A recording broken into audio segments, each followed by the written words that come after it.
This program is brought to you in part by the Eugenie and Joseph Jones Family Foundation, a local foundation proud to support education, the arts, and culture in the greater New Orleans area.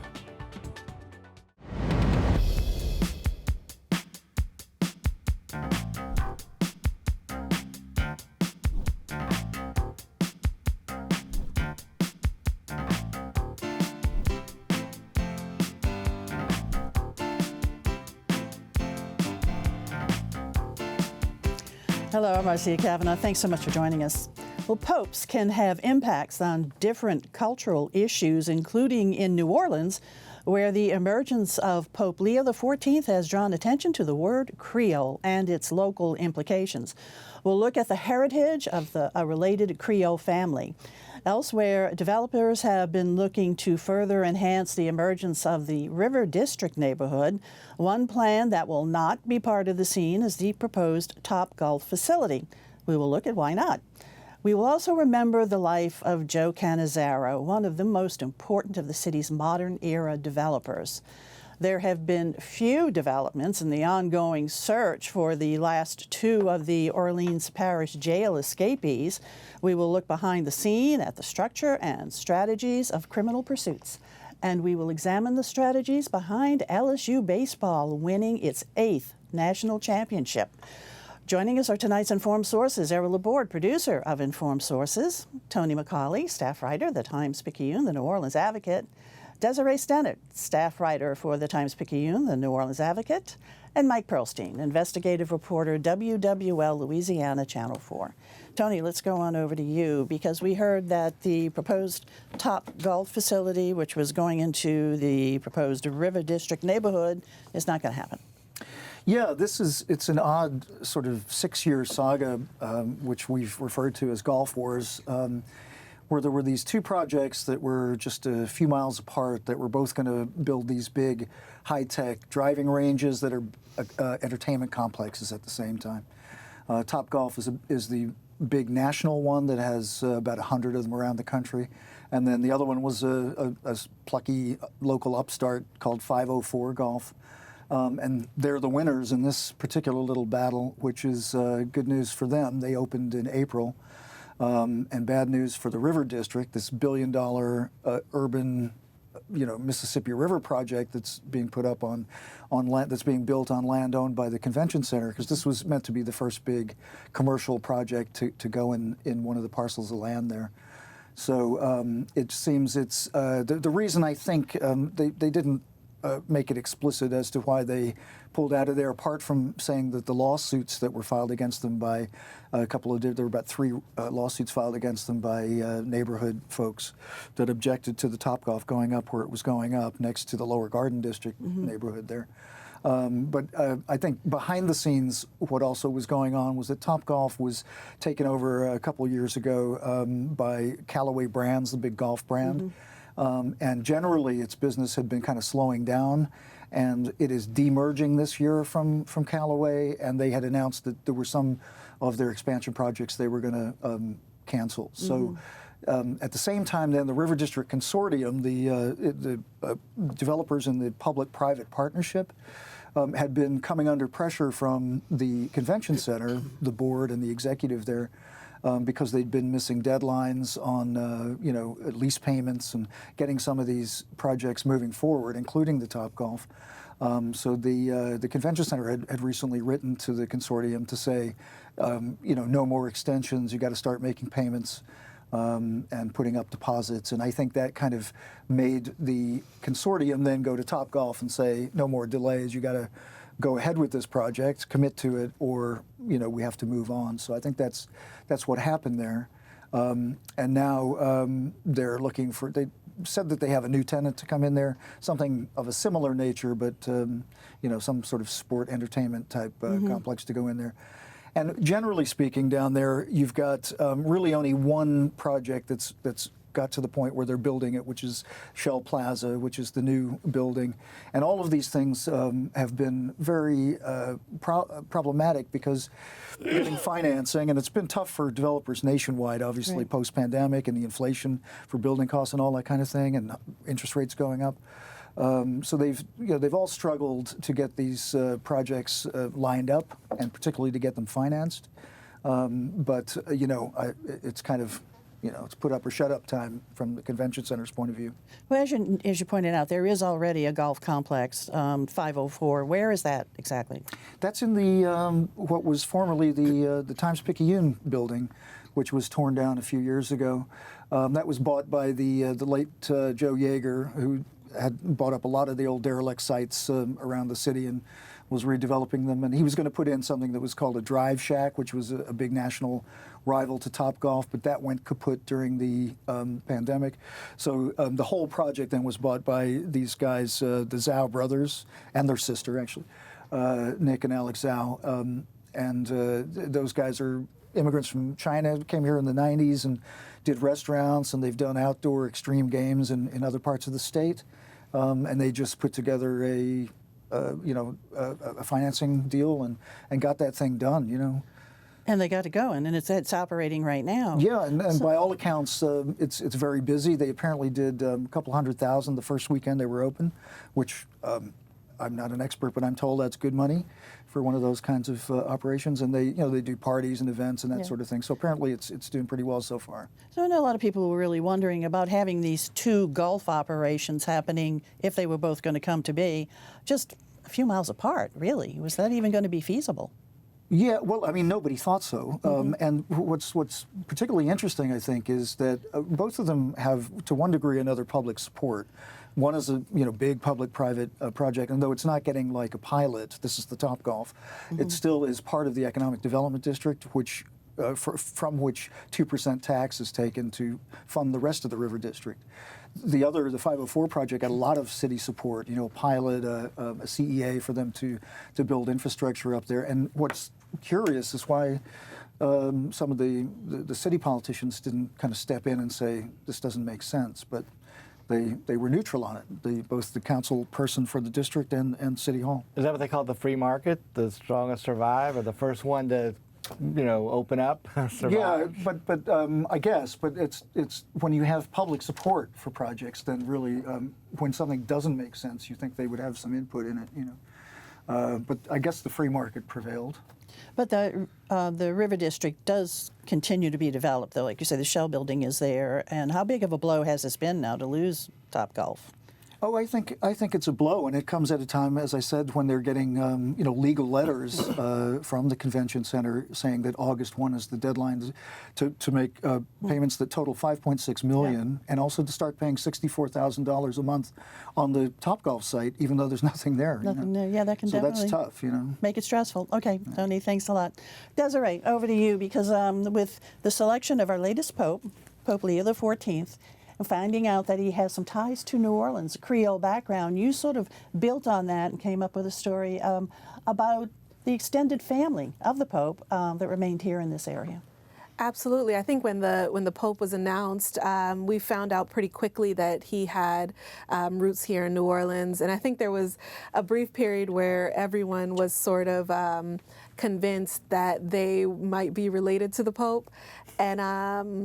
And we were able to find two branches of the family on either side that are the second cousins once removed on both sides of the Pope's family. And it's very likely that on one side the Pope was aware that he had family in New Orleans on one side of the family, but on the other side, the side that came to identify as Black, as far as we know, the Pope was not aware that these relatives existed. They were certainly not aware of their relation to the Pope until after he was named. Now, his mother, well, his grandparents moved from New Orleans up to Chicago, and his mother was born in Chicago, right? Yes. But the mother had deeper roots in New Orleans than his father. And then the grandfather did, right? That's correct. So did the family up there in Chicago, the mother and her sisters, the Pope's mother and her sisters, and I guess their mother, did they ever come down to New Orleans to visit the family that they left at the early part of the century, do you know? Yes, actually, the family that is here, the two relatives that exist here, Malcolm Moore, who lives in Destrehan, who is on the line of the family, the side of the family that identified as white, and then Ellen Alvarez is on the side of the family that identified as Black. She lives in New Orleans East. She was the side that did not know of the relation to the Pope, but Malcolm Moore's side, Malcolm, we had a chance to interview him. He's in his 70s now, but he said when he was a child, he remembers both his mother and his grandmother kept in contact with the Pope's side of the family, and his family actually went up to Chicago, which is where they resettled. Once when he was 12 years old, and he remembers the trip, and he remembers meeting the Pope's mother. He thinks he met the Pope too when they were both 11 or 12. Oh, that's exciting. But he also told me that because of the relation that his mother and his grandmother kept with that side of the family, they were both only children, so they were very close to the cousins. He said that the Pope's mother came at least once, and the Pope's aunts and uncles, aunts, because there were 7 sisters, came at least a couple times. He believes they came for Mardi Gras at least once as well. So these two families have been in touch? The two families that are here? Yes. So they actually did not, of course, know about each other before the Pope was named, and we learned about the New Orleans roots. But since doing the story, we've been able to get them on the phone. So both sides of the family have spoken, and they hope to connect in real life and meet in person sometime soon, and hopefully we'll be able to be there for that to see them. Is this a common thing, like from your research? Are there a lot of families like this, the so-called Creole families at Portland White and Portland Black? Is it just a Pope that's drawn attention to it? Yes, I think that the Pope has definitely drawn attention to something that's quite familiar to a lot of people in New Orleans. I know Jari Honore, who is the genealogist who was able to help us track down the family members. He sort of said to me that many people, especially going back a generation or two, know someone who passed, or know someone who passed for white at a time when it was just more prevalent. But even now, there's people who may not know their own heritage. Before we did this story, Malcolm, who is the Pope's second cousin once removed on his grandmother's side, said that he actually did sort of Ancestry.com family research a few years ago, and he learned that he was 14% African. And it was in that process that he learned that there are members of his family, his sibling, his brother who died many years ago now, actually knew about the family's heritage, and his brother, so we're talking this current generation, on his brother's birth certificate, it listed him as Black. And on Malcolm's own birth certificate, he says that he doesn't know what it was listed because he actually has it blotted out. Someone sometime in the past blotted out race on his birth certificate, and it's very possible that even his birth certificate said that he was Black as well. Interesting. So the Pope's grandparents that moved on up to Chicago, in the census that was taken while they still lived here in New Orleans, they and the children they had here, they were listed as Black, right? Yeah, well, the census really did sort of tell the story of this family and how things had changed over time. The 1900 census listed both of the Pope's grandparents as Black here in New Orleans, and they moved, the 1910 census actually listed them both as mulatto, and then by 1920, the family had moved to Chicago. They had 6 of their daughters here in New Orleans, and their 7th, which is the Pope's mother, was born in Chicago, and by then, the family was white in Chicago, and not just the Pope's grandparents, but their siblings as well. One of the Pope's grandmother's sisters stayed here in New Orleans and identified as white, and all but one of the Pope's grandfather's siblings stayed here and continued to identify as Black. And the common term was passant blanc. Yes, correct. That's correct. And it's hard to say. I think that if you look at them now, it's sort of they've decided this was a decision made many generations ago. So it's hard to sort of say that the relatives here who identified as white many generations ago are not. It's not so now. Right. So it's a complicated history, and they're really hoping that they can reunite the family that was separated by race many years ago. Well, if they do actually get a chance to meet, I guess you're going to follow up on that and let us know? Absolutely. We're hoping that they'll meet in person sometime soon, and when they organize that, we'll for sure be there, and maybe we'll get to meet some Chicago relatives as well. Okay, that would be great. All right, thanks Thanks a lot, Desiree, for Of sharing course. that with us. Happy to. All right, E, over to you, because we heard of the passing this week of a man who really, really was important to the 20th century development of the city of New Orleans. Yeah, and to understand the impact, if you can imagine the river end of Canal Street in Poydras, like is up to the 1960s, go down there, it's really dark, dreary. It was a commercial area where there's a lot of warehouses, a lot of dive bars, not much activity. And gradually by the 60s, going into the 70s, people got to see that there was a value in this area, that this could be an important area.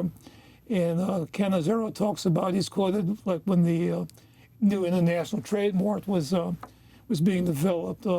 John Pope in his obituaries quotes that Canizaro saying when it was being built, he walked up to the top and he looked down and he saw Canal and he saw Poydras and he saw the emergence of the two, and he says, man, look what can be done here. Right, he was really a visionary. Joe Canizaro is who we're talking about. Yeah, and so he was really one of the first to see it.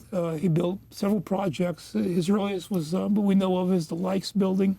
Over the years, he did the LL&C Tower, the Canal Place Shopping Center, which I guess was one of the most visual things, the Texaco Center.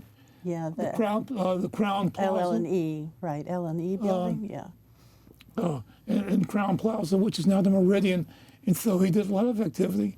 He was, going into the 1970s, if you look at that period between 70 and 79, which is concurrent when Lou and Landreau was mayor. And he and Landreau were friends. And that was a real era of change in New Orleans because Landreau represented a new image. It was certainly a new image in race relations. It was Landreau who integrated city government, and there was just a new spirit. But at the same time, there was talk about let's do something with downtown. And when you started to see the rebuilding of Poydras Avenue, because Poydras was a fairly minor avenue, and then you saw this. Now, some people were critical of it because people are calling this the Houstonization of New Orleans. But you saw that whole development. But Canizaro was the kind of guy, who was really important with that. In other areas, he was very charitable. He was very active in the Catholic Church. He started a Catholic organization called Legatus, and was a major contributor. He also became active in the Republican Party. Right. And Donald Trump had 2 fundraisers here in the last few years, and both of them were at Canizaro's house.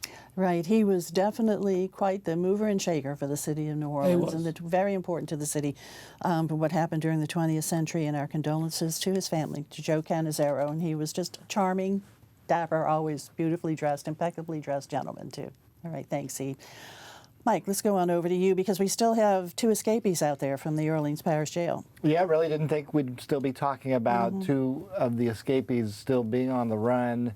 We're now almost at the 6-week mark since the escape on May 16th, and Derek Groves and Antoine Massey still being sought by law enforcement. It's largely been taken over by the U.S. Marshals. They are the experts at capturing fugitives, and there continues to be a $50,000 reward for each for any tip that leads to their capture. That obviously can be called in anonymously. That was used and paid in a couple of the earlier escapees where tips led to their arrest. But now it's down to 2, and we have seen a much lower profile as far as media attention. The marshals and others, including state police, not announcing on a regular basis. And I think that's part of an intentional strategy to perhaps get the 2 remaining escapees to let their guard down, because clearly they're being, wherever they are, they're not in circulation. Antoine Massey in particular has some very visible tattoos on his face. He's been on social media. He posted something that had law enforcement scrambling, figured out the location where he shot the social media video that appeared on Instagram, in which he goes on at great length, 9 minutes, about how he didn't escape, he was let out, he's innocent of the charges that he was facing. And that led to a lot of attention, and this story has had legs, not just locally and statewide, but nationally and even internationally, because it was so brazen. 10 people, and with video showing them leaving the loading dock of the prison there. So it is somewhat, baffling. I can just tell you that having done stories in which I've been in touch with fugitives, always kind of dicey stories because the media doesn't want to get in the middle of law enforcement, but it's a hard life. You cannot, I like to term it, what one of those fugitives told me once upon a time was that it's its own type of prison. Because you can't go wherever you want, do whatever you want, can't have a public profile, because law enforcement's looking for you. So they clearly, with the bounty on their heads, it appears that they are in circulation with just a tiny number of very trusted people who are keeping them in hiding. I will say that quietly, while we haven't seen as much media attention, that they still are getting tips. They acted on one actually this week, quietly without fanfare, checked a location, came up empty, and one thing that is an interesting dynamic is there's getting a little bit of folk hero status or street cred by being gone for so long. I can remember an earlier case of a fugitive by the name of Gennaro Arthur. His nickname was Meatball. Gennaro Meatball Arthur was part of a notorious drug gang called the Metz Gang. Glenn Metz is still in prison for running a criminal drug gang in which many murders were attributed to that gang. Several of them allegedly committed by Meatball Arthur. In fact, I don't need to say allegedly because he was convicted. He's now back in prison. But he stayed out for 3 years after warrants were issued for his arrest. And his legendary kind of street status came when he was found finally in Seattle, had completely, changed his life, changed his name, was working quietly as a dishwasher in a high-end restaurant. And they actually captured him in the restaurant on one of his shifts. And that, led to, once again, probably the furthest and longest that a New Orleans escapee. And this time it wasn't from a prison jailbreak, but it was. So let me ask you, the U.S. Marshals is leading this charge? U.S. Marshals, right. I mean, that is their full-time, mission as law enforcement. Others who are involved, state police, NOPD, among others, sure, they'll handle any tips or information that comes their way. He doesn't have a lawyer? He claims he's innocent. He doesn't have a lawyer speaking to the... He, of course, had lawyers. All of them had lawyers in their criminal cases for which they were locked up. The lawyers, family members, anyone who was on their phone list and have gone over all the calls that they made, the law enforcement has talked to all of them. And the attorneys, obviously, if they knew, they're in the position of getting their clients to turn themselves in. Yeah. But I don't think that, Massey and Groves at this stage, they are only talking to the most trusted people who will keep them in hiding. So it's quiet. Well, it's quiet right now. The search still continues. And look, this is one of those kind of stories that could change in a second, any day, any time. We could hear an announcement that one of them has been captured. All right, Mike. Thanks a lot. All right, E, over to you because some good news. LSU baseball came home with a trophy. It's amazing. Louisiana has never really been thought of much of a baseball state. I mean, we have had minor league baseball, but what LSU has given the state is something that's probably better caliber than minor league baseball. I mean, we can win a national champion at the college level 8 times. That's pretty good. And so second most of any college or university in the country after USC. Yeah, which is pretty impressive. I think part of trying to understand what's happened. I mean, they've had good coaches going back to Skip Bertman and Jay Johnson, but a lot of people still aren't familiar with the concept of the transfer portal, and that has had a big impact on college sports. The transfer portal was started in 2018. And what it is this whole master list of all the college players, and people get on the list, and coaches can look and see who's out there and what they want to do and what they do.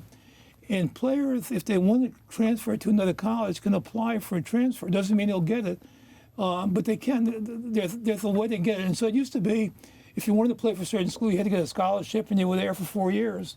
Now it's possible for someone to move around if the school wants them. And Jay Johnson, the coach, has been very good at playing the transfer portal. And on this championship team, and the one 2 years ago, he had some of the key players from that area, and already they're talking about some of their players are going to lose to the transfer portal for other teams. But that is really a key element of what they're getting. But of course, once you're LSU, every kid out there is going to play for you, and so there's going to be a lot of people. And look, LSU's problem doesn't include people leaving the university through the transfer portal, but some of these best players are going to be drafted by the Major League Baseball, and they're going to be losing them to the pros. Yeah, and so you got two things. You lose a few to the majors, and you got other kids wanting to come to LSU, and so it's a different way that things work now. But the product, at least for Louisiana, is good baseball. I mean, there was a good team. They've had some really great pitching over the years, and they were very impressive in the College World Series. And Very, cardiac very kids, much so. some of those games, you know, both the regional and then the super regional came down to do or die games, bottom of the ninth. I mean, they were dramatic, and they have been through this run. This is now 2 championships in 3 years. But if you go back to Warren Morris with the bottom of the ninth, you know, game winner in Omaha, they know how to, milk it for drama. They know how to do it. They are definitely the champs. 8th go round. Well, congratulations to all the Tigers. Okay, guys, other stories. E, over to you. The council yesterday passed an ordinance by Councilman Eugene Green raising the fines on graffiti significantly across levels, trying to get rid of it. And Green makes a big point. A lot of people say graffiti is an expression of art. And said there's a way to do it. There's public programs, to be creative, but not in public buildings. But anyway, this is the first effort of the council, first recent effort of the council trying to crack down on graffiti. All righty. Tony? Well, we had bad news on the River District I was talking about earlier. On Monday, we'll report something more positive for the Market Street power plant, that old derelict piece of the River District, which has gotten some interesting new tenants that are coming in there. So we'll report that on Monday. We'll be looking for that. All righty. Desiree? Still on the Pope beat for now. We're hoping to get the Popes, 2 sides of the family together in one room so we can see them meet. And we're hoping to maybe even reach out to some family in Chicago. And Ellen Alvarez, the Pope's second cousin once removed, that's here in New Orleans East, she's going to be writing a letter to the Pope to formally invite him to New Orleans and to her home to hopefully meet a branch of his family that he did not know. It was around. Okay, well, it would be nice to have the Pope come down here to meet him. Yeah, wouldn't it hopefully be? I'll get to meet him. We'll have to see. Okay, Desiree. Mike, over to you.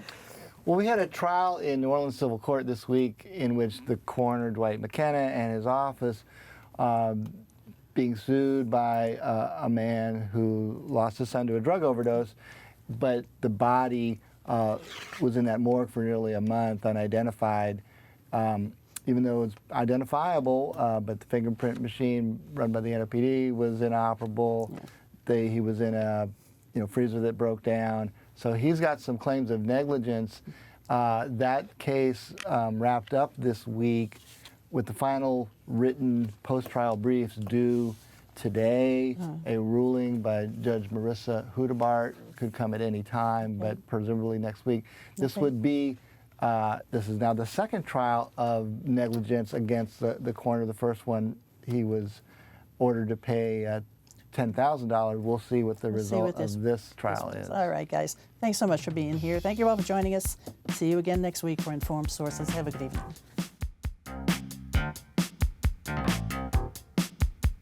This program is brought to you in part by the Eugenie and Joseph Jones Family Foundation, a local foundation proud to support education, the arts, and culture in the greater New Orleans area.